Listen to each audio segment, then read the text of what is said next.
The UEA's horizon drifted silently at the edge of Galactic Council space. Captain Jun Park stood on the bridge, his hands clasped behind his back as he stared at the viewscreen. 5 alien vessels surrounded his ship, each one at least 3 times larger than the horizon.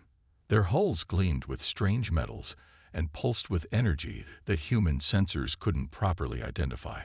"Those ships could destroy us with a single shot," whispered Navigator Quan, voicing what everyone was thinking. Park nodded slightly but kept his expression calm.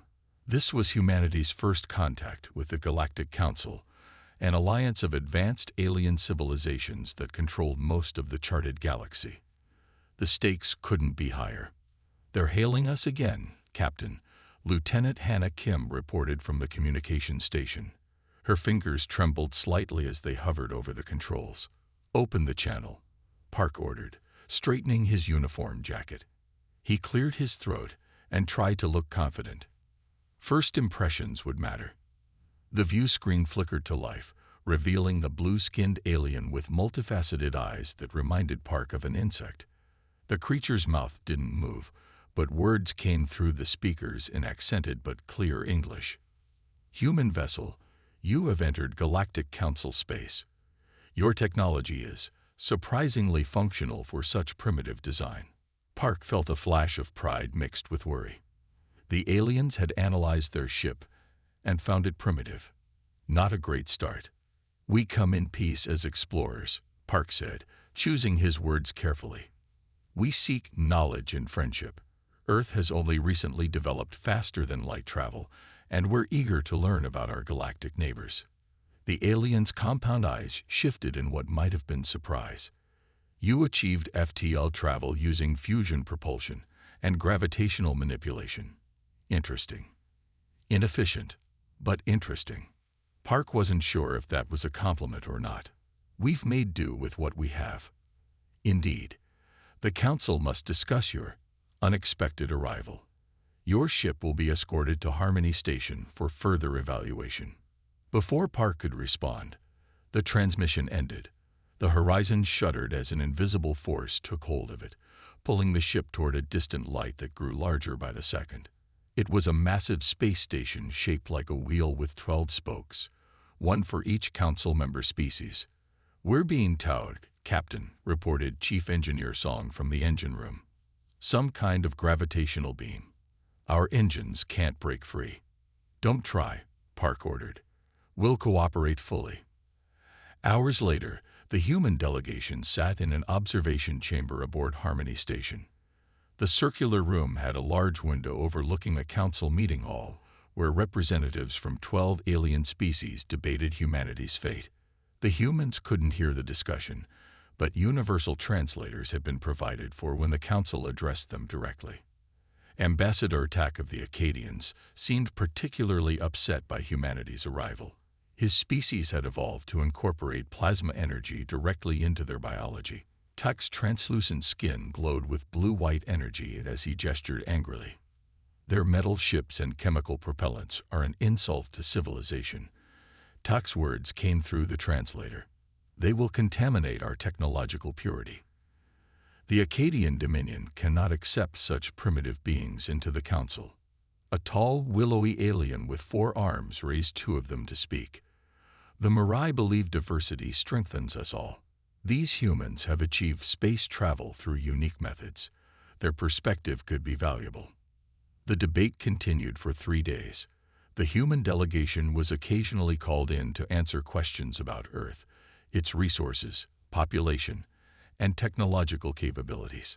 Captain Park found himself becoming the default spokesperson, a role he hadn't trained for. "Do humans have plasma technology?" one Council member asked during a particularly tense session.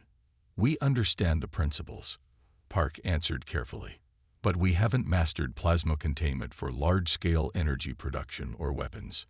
This answer seemed to please Ambassador Tak, who relaxed visibly.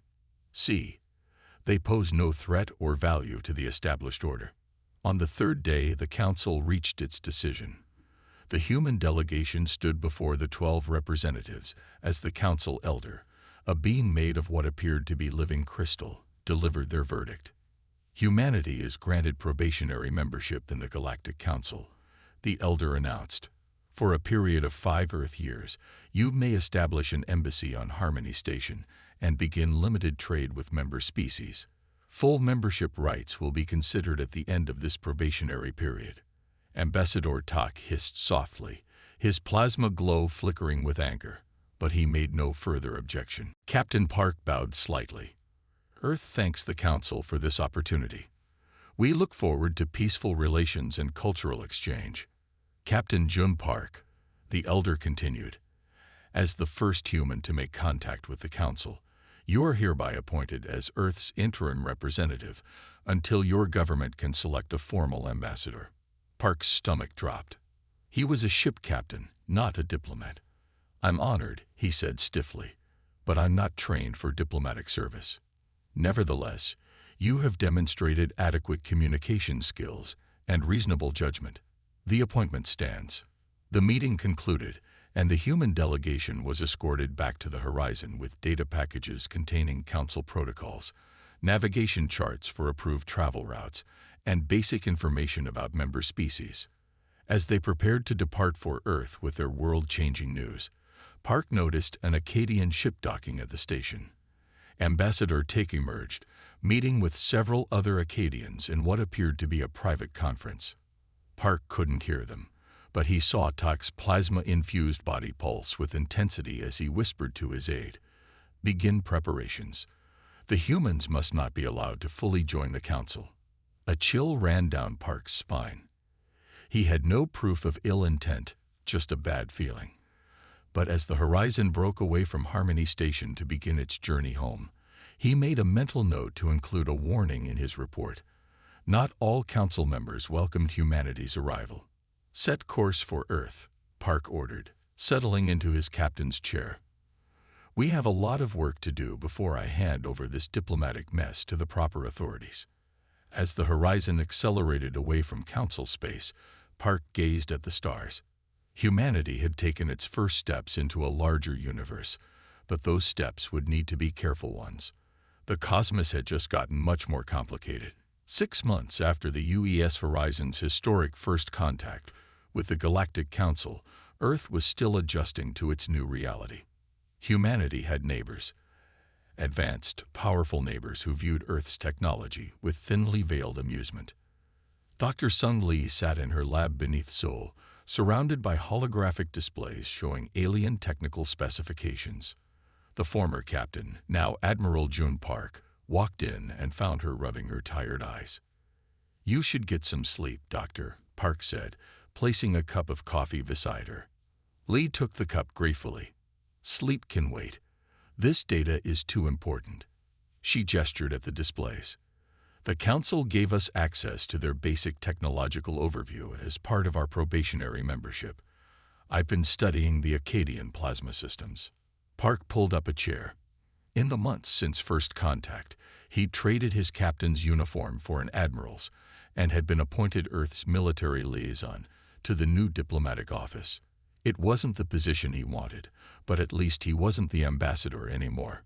"What have you learned?" he asked. "It's humbling," Lee told Admiral Park in the secure conference room beneath Seoul. "Their plasma technology is centuries beyond our capabilities. The Acadians have perfected it to an art form." She displayed a diagram of an Acadian ship's power core. "They can generate and control plasma fields that would instantly melt our best containment systems. Their weapons can cut through our hulls like they're made of paper." Park frowned but didn't look surprised. "The technology gap is that significant?" "For plasma tech, yes." But Lee tapped her console, switching to different schematics. "I've been analyzing all 12 Council species. Something interesting emerged." Park leaned forward, studying the new displays. Each showed the technological specialties of different Council races. "They've specialized too much," Park observed, thoughtfully stroking his chin. "Have you noticed how each species focuses on only one technological path?" "Exactly," Lee replied, excitement building in her voice. "The Acadians dominate plasma technology. The Mirai have mastered gravitational manipulation. The Vosh control the biotech sector. None of them have significant overlap. While humans, Park began. While humans have always diversified our approaches, Lee finished. We may be behind in plasma tech, but our understanding of electromagnetic principles and material science is unique. We've developed technologies the Council races never explored because they followed narrower paths to advancement. Park tapped his fingers on the table. Could this be an advantage? It already is, Lee said, lowering her voice. I've been communicating with a few Council scientists who were assigned to evaluate Earth's technology. They're fascinated by our approach to certain problems. She pulled up a message from a Council scientist named Jin. He was from the Larian species, crystalline beings who specialized in quantum computing. The message showed Jin's analysis of human electromagnetic shielding technology. The Larians think our approach to M-field modulation is quaintly innovative. Their words, not mine, Lee explained. They've never needed to develop it because their crystal technology is naturally resistant to electromagnetic interference, but they recognize the potential applications. And the Acadians? Park asked. They seem the most hostile to our inclusion in the Council. Lee's expression grew serious. That's the concerning part. The Acadians have controlled Council military policy for centuries because of their plasma technology supremacy. Our different approach threatens that dominance in ways they've only begun to realize. She showed him another message, this one encrypted heavily. It was from Jin again, but sent through unofficial channels. The Acadians see you as a threat to their dominance. They will not wait for diplomacy to fail. Park read it twice. A warning. I believe so, Lee said. Jin has been unusually helpful. I think he sees value in humanity's perspective. Park stood up, pacing the room. We need to accelerate our defensive preparations if the Acadians decide to act against us. We're already working on it, Lee assured him. Come with me. 3 days later, Admiral Park stood in a secured communication room, watching a live feed from the Mars shipyards. Engineer Da, a brilliant systems designer who had been recruited from Korea's Advanced Weapons Division, guided him through a virtual tour of humanity's newest project.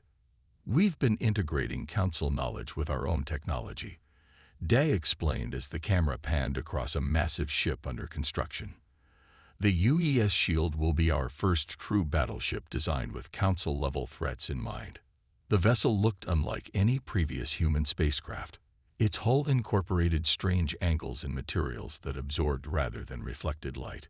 Where traditional human ships had exposed engine sections and weapon mounts, the shield systems were embedded within layers of composite materials. How is the Faraday project progressing? Park asked. Day smiled proudly. That's the best part. Dr. Lee's theories about plasma containment gave us a new direction. Instead of trying to match Acadian plasma technology, we're developing systems to counter it. The feed showed workers installing unusual copper-colored panels throughout the shield's hull structure. These panels form the basis of our defensive system, Da continued, based on ancient Faraday cage principles, but enhanced with materials and configurations the Acadians would never consider. Their plasma weapons generate specific energy signatures. Our system should disrupt and potentially redirect those signatures. Will it work against their most powerful weapons? Park asked. In theory, yes. In practice, Da shrugged. We can't exactly ask them to let us test it. The tour continued, showing various systems under construction. Most incorporated familiar human technology modified with Council-inspired innovations. It won't match a true Council battleship in raw power, Da admitted, but it doesn't need to. We're not trying to beat them at their own game. We're changing the rules. How long until it's operational? Park asked. 4 months for basic systems, 6 for full combat readiness. Park nodded, his expression grave. Work faster. I have a feeling we may need it sooner than that.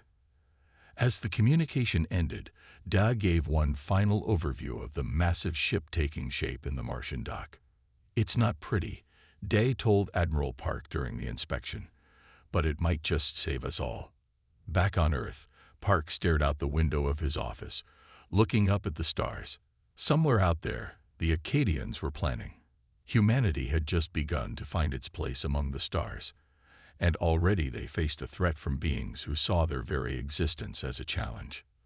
"We've always been good at adapting," Park murmured to himself. "Let's hope we can adapt quickly enough." The emergency alert blared throughout Earth's command center, its high-pitched wail cutting through the normal buzz of activity. Officers dropped their tasks and ran to their stations. Something was very wrong. Admiral Jun Park was in a meeting with Earth's Defense Council when his aide burst through the door, face pale. "Sir, emergency priority 1, the aide said, breathing hard. "Proxima Centauri colony is under attack." Park was already on his feet, moving toward the door. "Who?" he asked, though in his heart he already knew. "The Acadians, sir." Park sprinted down the corridor to the Situation Room. Inside, officers huddled around holographic displays showing real-time feeds from humanity's closest colony world. The images made Park's blood run cold. 3 Acadian warships hovered over the main settlement. Plasma beams sliced through buildings and infrastructure. Fires raged across the colony's central hub. Colonel Sue looked up as Park entered, her face grim. "It's confirmed, sir.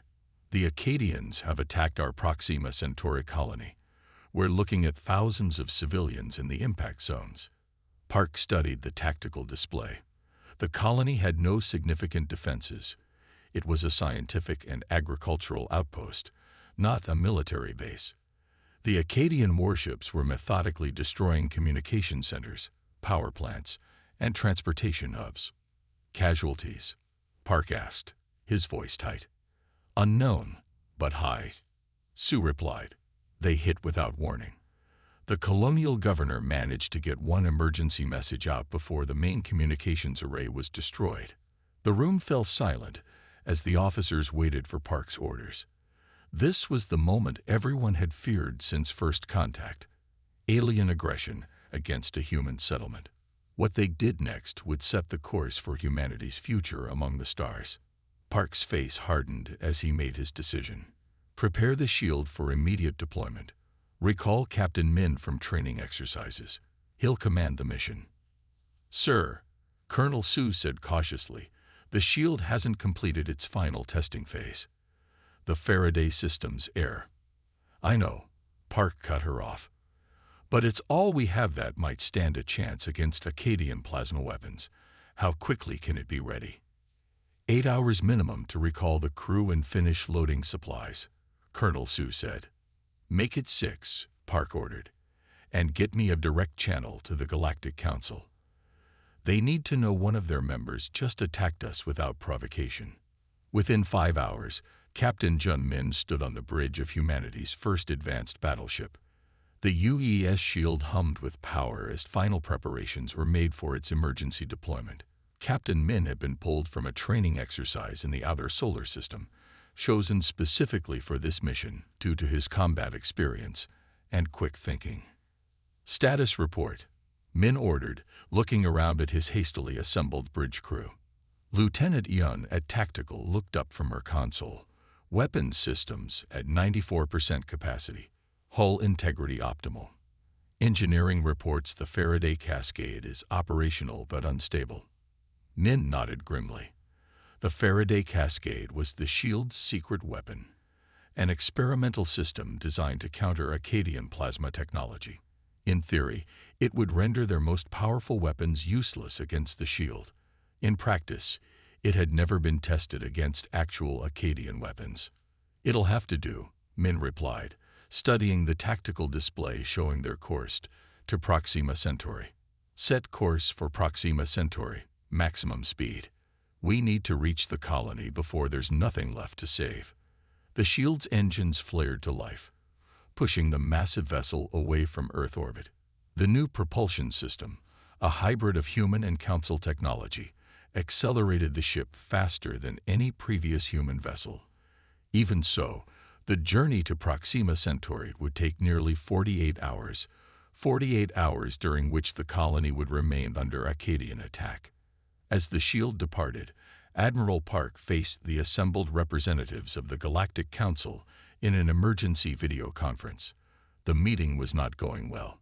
The Acadian government categorically denies any involvement in an attack on your colony, the council elder stated, its crystalline form refracting light as it spoke. Ambassador Tak assures us that no Acadian military vessels have been dispatched to your sector. On a separate screen, Ambassador Tek's plasma-infused form pulsed with what looked like righteous indignation. These accusations are baseless. Perhaps your colony suffered some natural disaster that your primitive sensors misinterpreted as an attack. Park fought to keep his temper in check. We have visual confirmation of 3 Acadian warships firing on our settlement. I'm sending the footage now. The footage could be manipulated, Tak countered smoothly. The Council requires proper investigation before any action can be taken. The Council remained paralyzed by procedure and political maneuvering. While they debated forming an investigative committee, Park knew the Acadian ships would continue their assault. The Council's bureaucracy worked in Tak's favor, giving his forces time to complete their mission. What Park couldn't know was that Ambassador Tak was simultaneously communicating battle updates to his fleet from a secure chamber in his embassy. The humans have dispatched a vessel, he told his fleet commander. Eliminate the colony quickly and withdraw before it arrives. Aboard the Shield, Engineer Dai worked frantically in the main engineering bay. The Faraday Cascade system was his creation, a brilliant fusion of Earth's electromagnetic technology and insights gleaned from Council data, but it had never been pushed to full power, and certainly never tested against actual plasma weapons. Captain Min found him buried under an open panel, making adjustments to a network of copper-colored circuitry that ran throughout the ship's hull. "Can you make it work?" Min asked without preamble. Day didn't look up from his work. "Theoretically, yes. Practically, I won't know until an Acadian tries to melt us into slag." "That's not very reassuring, Engineer."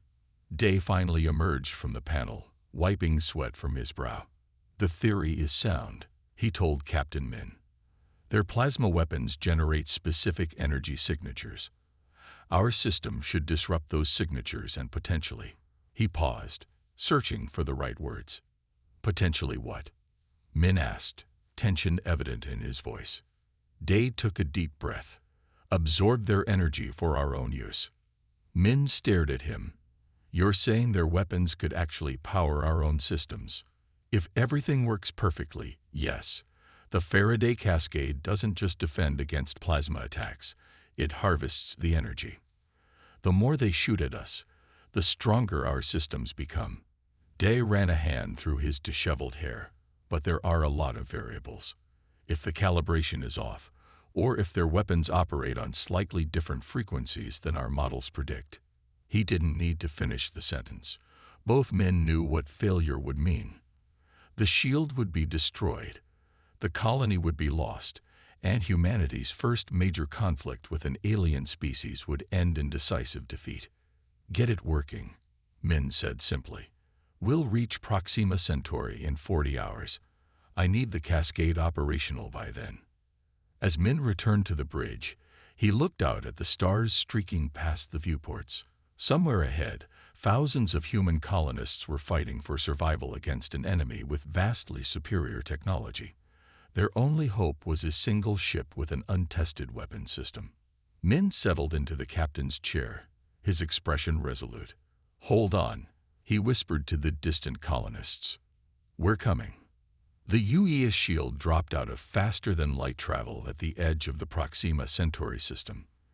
The bridge crew fell silent as the main view screen displayed the scene before them. 3 Acadian warships hung in orbit around the colony world. Their sleek, purple-tinged hulls glowed with plasma energy as they systematically fired upon the surface below. Each blast left another crater where human structures had once stood. "Damage assessment," Captain Min ordered, his voice steady despite the grim scene. Lieutenant Yun's fingers danced across her console. "The main colony hub is heavily damaged, sir. Agricultural domes in sectors 3 through 7 are destroyed. The spaceport is gone." She paused, checking new data. But we're detecting life signs in the underground shelters. Many colonists made it to safety. Min nodded, a small relief in an otherwise dire situation. Tactical analysis of the Acadian vessels. Class 4 plasma cruisers, Yun replied. Standard armament includes 6 primary plasma cannons and multiple point defense systems. Their shields are formidable. Our conventional weapons would be ineffective. Captain Min studied the enemy ships. They were larger than the shield, their design more elegant and refined, the product of centuries of technological advancement. By all normal metrics, the human vessel was outmatched. But the shield wasn't normal. Battle stations, Min ordered. The alert klaxon sounded throughout the ship as crew members secured for combat. Move us between the Acadians and the colony. Weapons systems ready. Sir, Navigator Hand cautioned. We're being scanned. They know we're here. Good, Min replied. Open a channel. The view screen flickered, and an Acadian commander appeared. Like all his species, his body was semi-transparent, with visible plasma energy flowing through what served as veins. His eyes glowed with power and arrogance. Commander Wu, Lieutenant Yun whispered, identifying the Acadian from Council records. The Acadian Commander Wu stared at them, his plasma-infused body pulsing with aggression.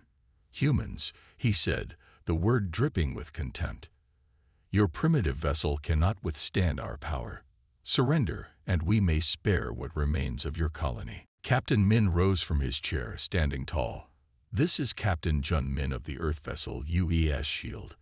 You have attacked a peaceful human settlement without provocation or declaration of war. This is your only warning. Withdraw immediately. Wu's plasma glow intensified, his equivalent of laughter. You dare threaten the Acadian Dominion.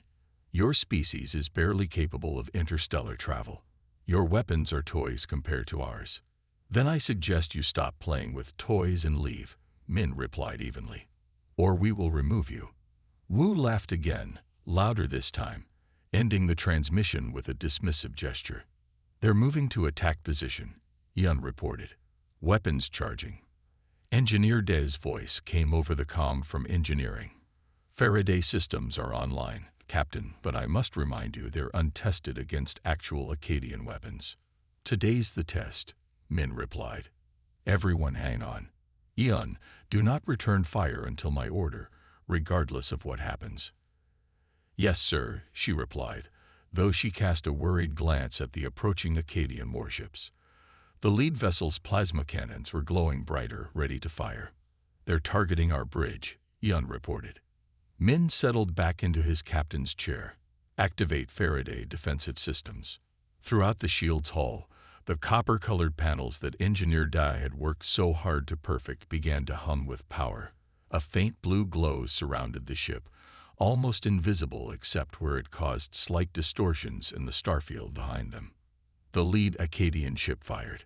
A brilliant beam of plasma energy, hot enough to vaporize most materials instantly, struck the shield directly. The bridge crew flinched instinctively. But nothing happened. The plasma blast struck the shield and dissipated harmlessly against its hull, spreading out across the blue field before fading away entirely. On the bridge, the lights briefly grew brighter, and several displays flickered as power surged through the ship's systems. It worked, whispered Navigator Han in disbelief. The Acadians fired again, perhaps thinking the first shot had somehow missed. A second and third plasma blast followed with identical results, each one dissipating against the shield's defensive field without causing damage. The Faraday field is holding. Engineer Dai shouted over the comm, his voice giddy with excitement. Energy absorption at 30% capacity and rising. Captain, they're actually charging our systems with each attack. On the view screen, the Acadian vessels moved closer, all three now firing continuously at the shield. Their commanders were clearly unable to comprehend how a human vessel could possibly be immune to their most powerful weapons. Energy absorption at 70%, Day reported.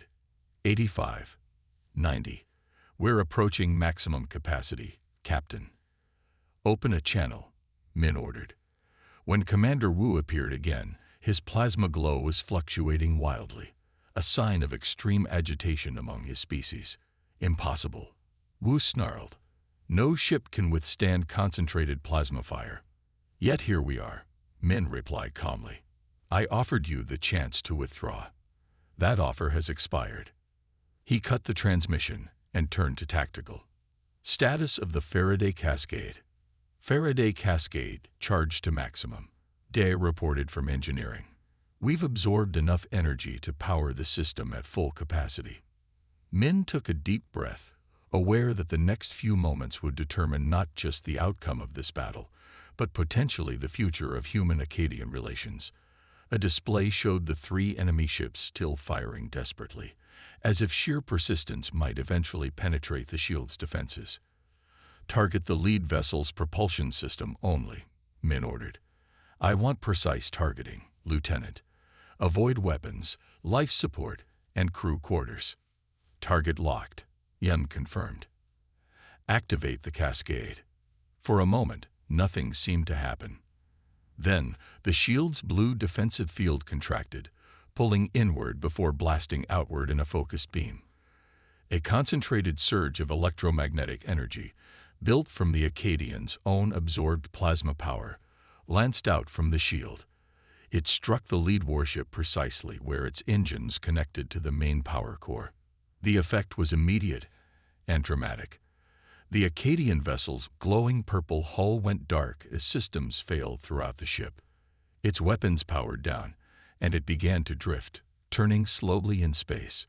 The remaining Acadian ships immediately ceased firing and attempted to retreat, their engines flaring brightly as they turned away from the colony. They're running, Navigator Han reported. Not today, Min said quietly. Target the propulsion systems on both remaining vessels. 2 more cascade bursts, Lieutenant Yun. 2 more precisely aimed blasts of electromagnetic energy shot out from the shield, each striking its target with surgical precision. Both Acadian warships went dark, joining their flagship in powerless drift. All enemy vessels neutralized, Captain, Yun reported, her voice filled with wonder. No destruction, no casualties. They're just dead in space. The bridge erupted in cheers. Officers who had maintained rigid professionalism throughout the battle now hugged each other and clapped hands. Lieutenant Yun wiped away tears of relief. Captain Min allowed himself a small smile before raising his hand for quiet. This isn't over, he reminded them. Communications, contact Earth. Inform Admiral Park that the Acadian threat has been neutralized without destruction of their vessels or loss of life. As the message was sent, Min turned to Yun. Prepare boarding parties. I want engineering teams on those Acadian ships to make sure they can't easily restore power, and medical teams to the surface immediately to assist the colonists. Engineer Day appeared on the bridge, his uniform disheveled, and his face streaked with sweat, but beaming with pride. It worked perfectly, Captain. Better than our simulations predicted. Min nodded.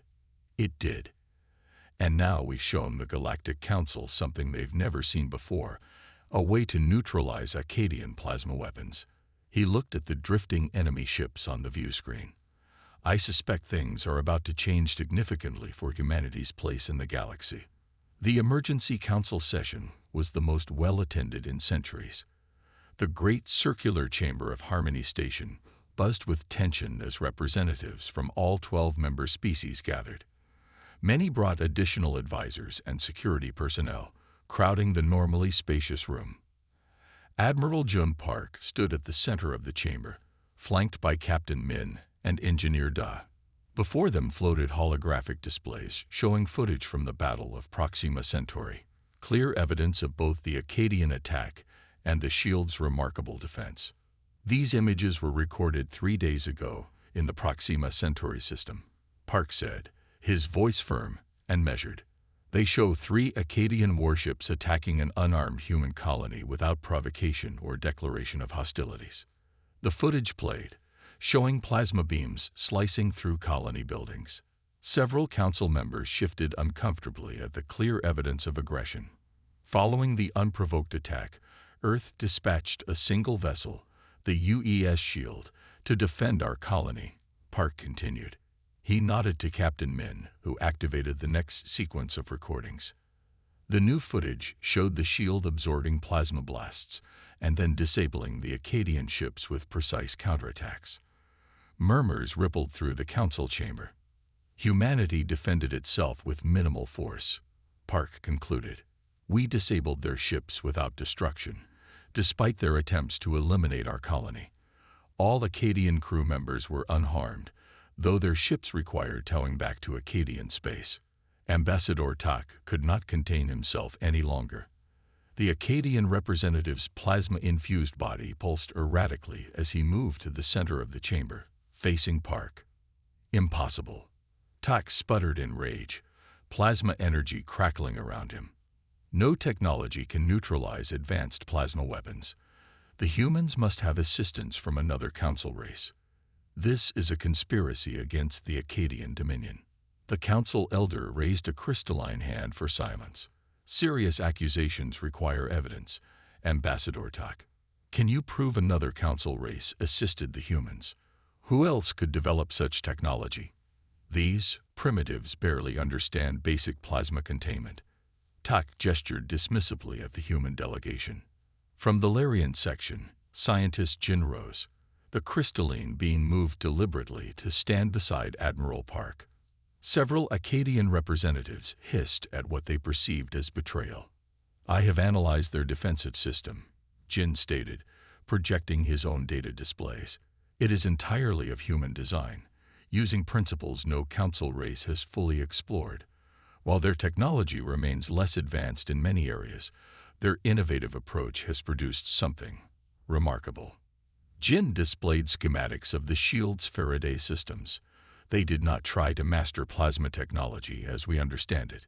Instead, they created a system to counter it using electromagnetic principles developed on their home world centuries ago. It is elegant in its simplicity. The council chamber erupted in debate. For hours, the representatives argued about humanity's place in the galactic order. Some expressed concern about the potential threat posed by human innovation. Others saw opportunity in their unique approach to problem-solving. The Mirai representatives pointed out that humans had shown restraint by disabling rather than destroying the Akkadian vessels. The Vosh expressed interest in human medical techniques that had developed without reliance on their own specialized biotech. The Etreri, masters of quantum communication, admitted a grudging appreciation for Earth's alternative approach to information systems. Throughout it all, the Akkadians protested, their outrage growing as they realized their technological monopoly.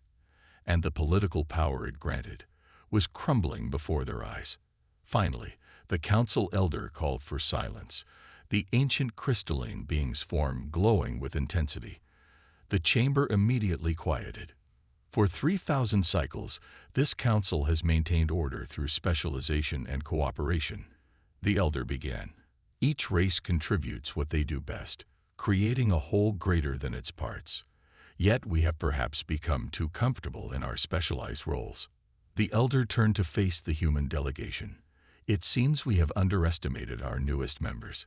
Humanity has demonstrated not only technological ingenuity but restraint in victory. Their probationary status is hereby upgraded to full membership, with all rights and responsibilities that entails. Cheers and objections sounded simultaneously from different sections of the chamber. The elder raised a hand again. Furthermore, I propose a formal investigation into the unauthorized Akkadian military action against a council member world. Such aggression cannot go unanswered. Ambassador Tak's glow dimmed slightly at this pronouncement. Admiral Park stepped forward, raising his voice to be heard above the commotion. With respect, honored elder and representatives, Earth has a proposal. The room quieted, curious about what the humans might suggest after their unexpected victory. We do not seek punishment for the Akkadian Dominion, Park said, surprising many. What happened at Proxima Centauri was unfortunate, but has revealed a greater truth. Each council race has specialized in their technological development, achieving mastery but also limitation. Park gestured to Engineer Da, who displayed a new hologram showing interconnected technology systems from various council races working in harmony. Earth offers to establish an exchange program where all species share their unique approaches, strengthening us all. The Acadians' plasma technology remains unmatched in its power and efficiency. The Mirai gravitational systems are marvels of engineering. Every council race has valuable expertise to contribute. Park looked directly at Ambassador Tak. We did not develop our defensive technology to challenge Acadian superiority, but to protect our people. We would prefer to work together rather than against each other. The council chamber fell silent as the representatives considered this unexpected offer. The elder turned to Ambassador Tak. The choice is yours. Ambassador, will the Acadian Dominion participate in this exchange of knowledge, or will you maintain your isolation? All eyes turned to Tak. The Acadian representative's plasma glow fluctuated as he struggled with the decision. For millennia, his species had dominated council military matters due to their technological edge. That advantage was now compromised, but refusing cooperation would only isolate them further.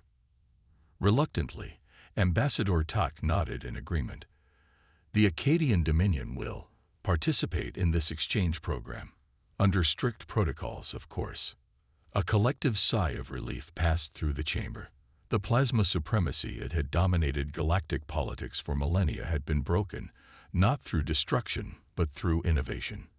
As the council session adjourned, scientist Jin approached Admiral Park, while other representatives clustered in excited conversation about the new exchange program. "You've changed everything," Jin said quietly, his crystalline form catching the light.